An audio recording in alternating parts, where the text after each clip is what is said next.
नमस्कार दोस्तों, स्वागत है आपका आकाश जीएस एकेडमी में। दोस्तों, आज की इस वीडियो में हम उत्तर प्रदेश की मृदा के बारे में विस्तार से चर्चा करेंगे। दोस्तों, मैं दावे के साथ कह सकता हूं कि इस वीडियो को देखने के बाद दोस्तों आपको किसी दूसरे सोर्स पर जाने की जरूरत नहीं पड़ेगी। अगर हम उत्तर प्रदेश की मृदाओं की बात करें तो आपको इस वीडियो में सब कुछ मिल जाएगा जो आपके एग्जाम में पूछा जाने वाला है या फिर पूछा जा चुका है। तो चलिए दोस्तों विस्तार से बात करते हैं। अगर इसकी परिभाषा की बात करें दोस्तों तो मृदा एक प्राकृतिक पिंड है जो विच्छेदित खनिजों और कार्बनिक पदार्थों के मिश्रण से बनती है। और मृदा के संगठन की अगर बात करें दोस्तों तो इसमें खनिज 40 से 45% पाया जाता है। ये देखिए दोस्तों, मिनरल पार्टिकल्स कितने हैं, 45%। और ह्यूमस की बात करें तो ह्यूमस कार्बनिक पदार्थ 5 से 10% के आसपास होते हैं। ये देखिए दोस्तों, ऑर्गेनिक मैटर कितने होते हैं, 5 से 10%। अगर ऑर्गेनिक मैटर की बात करें 5% में दोस्तों, 5% का 80% ह्यूमस होता है और 10% रूट्स होते हैं यानी जड़ें होती हैं और 10% ही ऑर्गेनिजम्स या सूक्ष्म जीव होते हैं। जल और हवा की बात करें तो दोस्तों ये जो है 25-25% मृदा में पाए जाते हैं और इन सबसे मिलकर दोस्तों मृदा का निर्माण होता है। अगर इनके वर्गीकरण की बात करें दोस्तों तो भारतीय भूवैज्ञानिकों के अनुसार उत्तर प्रदेश की मृदा को मुख्य रूप से दो भागों में बांटा गया है। कौन कौन सी? गंगा के विशाल मैदान की नूतन मिट्टियां और दूसरा है दक्षिण पठार की प्राचीन रवेदार व विंध्य शैल की मिट्टियां। अब दोस्तों देखते हैं उत्तर प्रदेश की मृदाओं का क्षेत्रीय वर्गीकरण। दोस्तों सामान्यतः प्रदेश की मृदाओं को 6 समूहों में विभाजित किया गया है। कितने समूहों में? 6 समूहों में।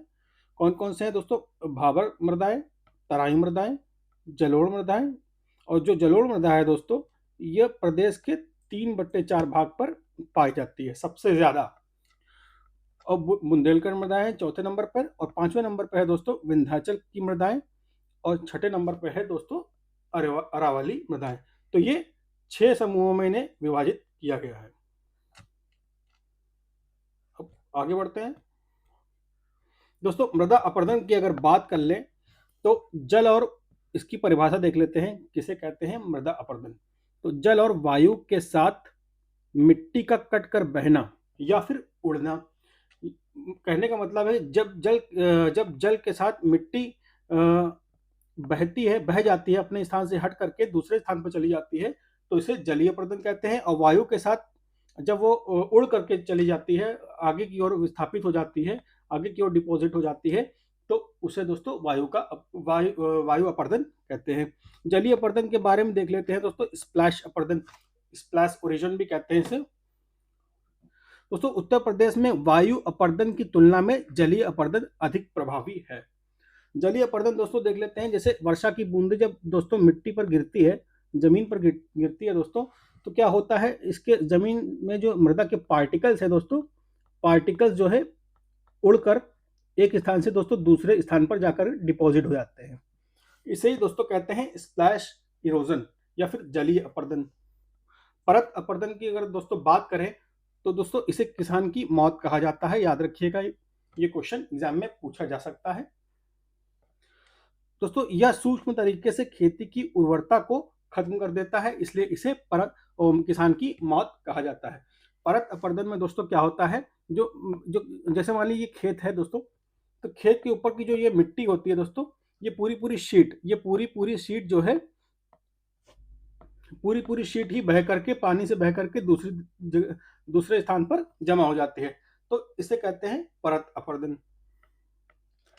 अवनालिका अपरदन की बात करें दोस्तों, यह ढालदार खेतों में होता है और यमुना और चंबल क्षेत्र विशेषकर इटावा इससे सर्वाधिक प्रभावित हैं। और वायु अपरदन की बात करें दोस्तों तो गर्मी के महीनों में मथुरा, आगरा और इटावा जिला सबसे ज्यादा प्रभावित होते हैं वायु अपरदन से। वायु अपरदन में दोस्तों क्या होता है, तेज आंधी जब चलती है तो मृदा की ऊपर की जो लेयर है दोस्तों वो उड़ करके एक स्थान से दूसरे स्थान पर चली जाती है, जिसे वायु अपरदन कहते हैं।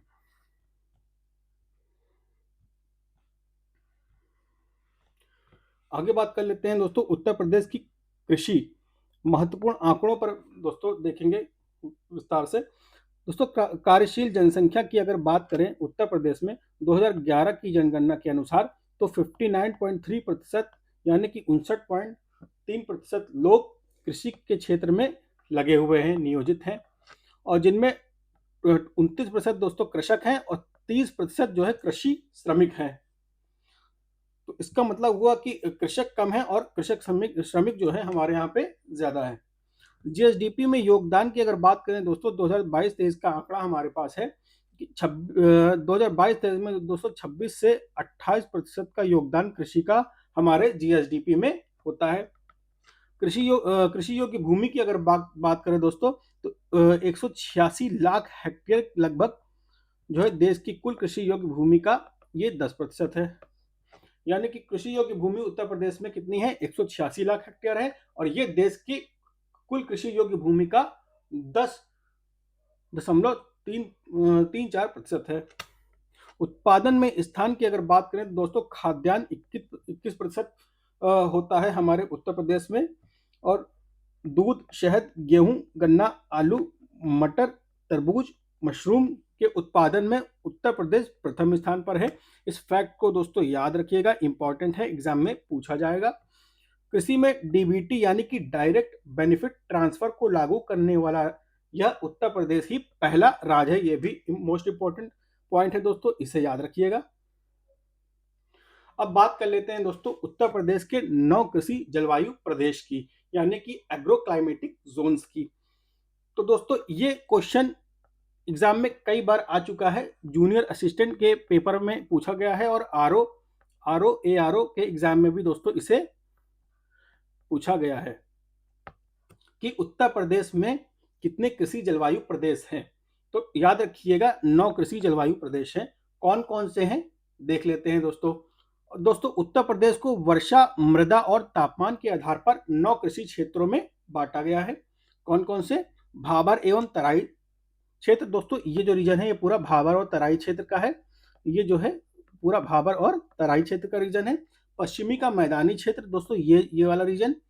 मध्य पश्चिमी मैदानी क्षेत्र दोस्तों ये वाला रीजन, और दक्षिण पश्चिमी अर्ध शुष्क क्षेत्र, इसका मतलब है दोस्तों ये वाला रीजन राजस्थान के पास जो लगा हुआ है।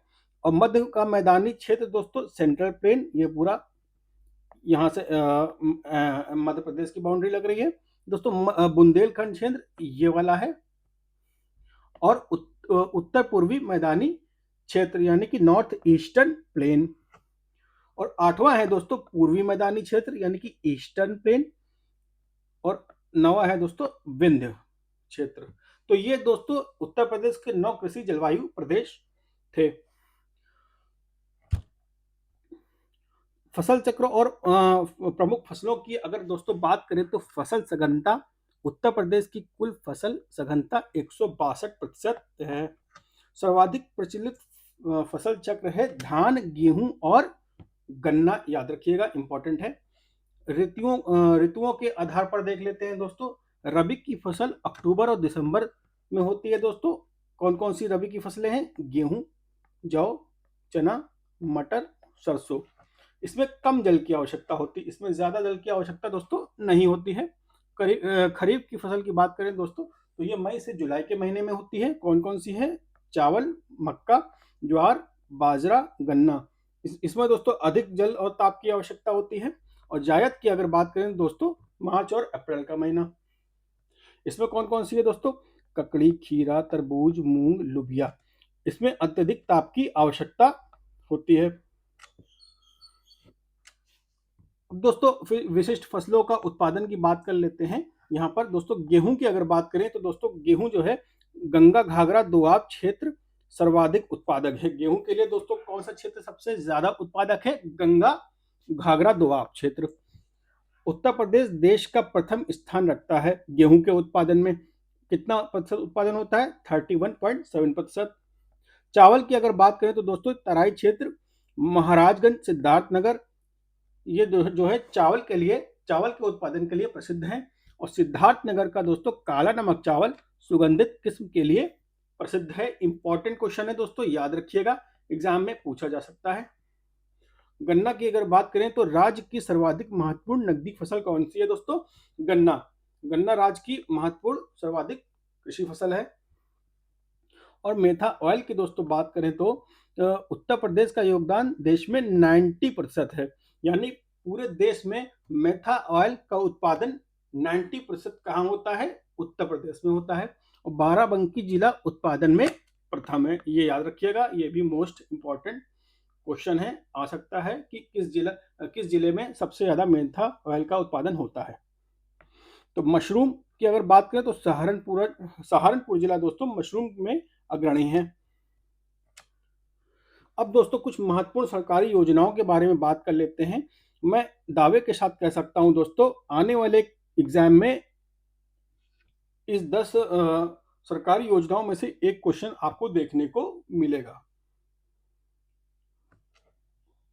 तो दोस्तों पहला है नंदिनी कृषक समृद्धि योजना। डेयरी संचालन हेतु 25 देसी नस्ल की गायें उपलब्ध कराना इसका उद्देश्य है।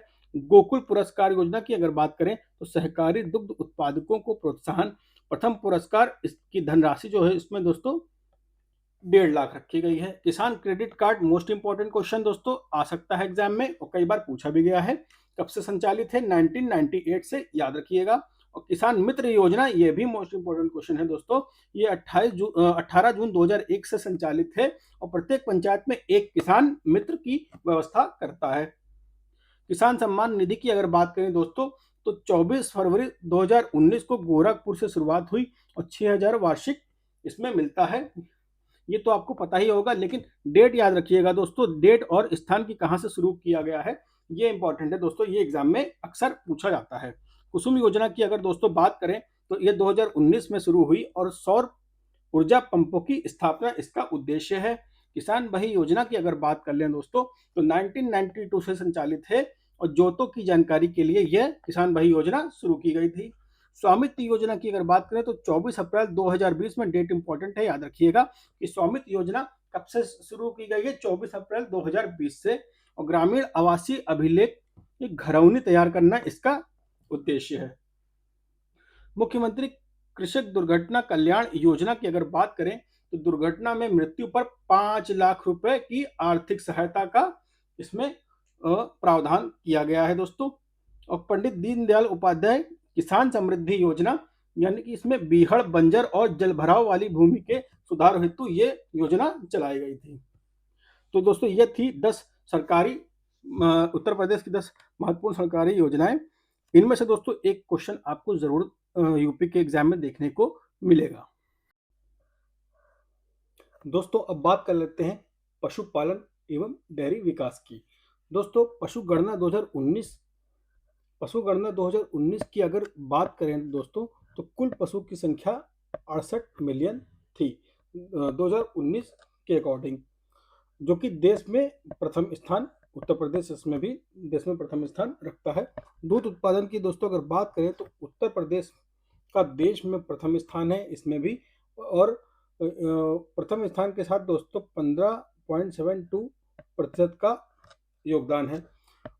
दोस्तों प्रति व्यक्ति दूध उपलब्धता की अगर बात करें तो 426 ग्राम प्रतिदिन है, ये डेटा है दोस्तों 2022 और 23 के हिसाब से। ऑपरेशन फ्लड की अगर बात करें दोस्तों तो उत्तर प्रदेश में 1973 में वाराणसी, मेरठ और बलिया से यह शुरू हुआ, ये याद रखिएगा दोस्तों, एग्जाम में पूछा जा सकता है कि ऑपरेशन फ्लड की शुरुआत जो है उत्तर प्रदेश में किन किन जिलों से हुई थी। और मत्स्य पालन की दोस्तों अगर बात करें तो 2015 में मत्स्य पालन को दोस्तों कृषि का दर्जा मिला, ये भी इंपॉर्टेंट फैक्ट है दोस्तों, याद रखिएगा। तो दोस्तों आज की इस वीडियो में इतना ही रखते हैं। हमने आज दोस्तों उत्तर प्रदेश की मृदा से लेकर के पशुपालन एवं डेयरी विकास तक का विस्तार से चर्चा किया दोस्तों। और मैं ये दावे के साथ कह सकता हूँ कि आने वाले उत्तर प्रदेश के किसी भी एग्जाम में दोस्तों इसमें से, इस टॉपिक से अगर कोई क्वेश्चन आता है तो आपको एग्जाम हॉल में इस वीडियो से क्वेश्चन जरूर मिलेगा। तो इस वीडियो को दोस्तों 2-3 बार जरूर देख लीजिएगा, डेटा आपको याद हो जाएगा। दोस्तों आज की वीडियो में इतना ही। मिलते हैं दोस्तों अगली वीडियो में एक नए टॉपिक के साथ। तब तक के लिए जय हिंद, जय भारत।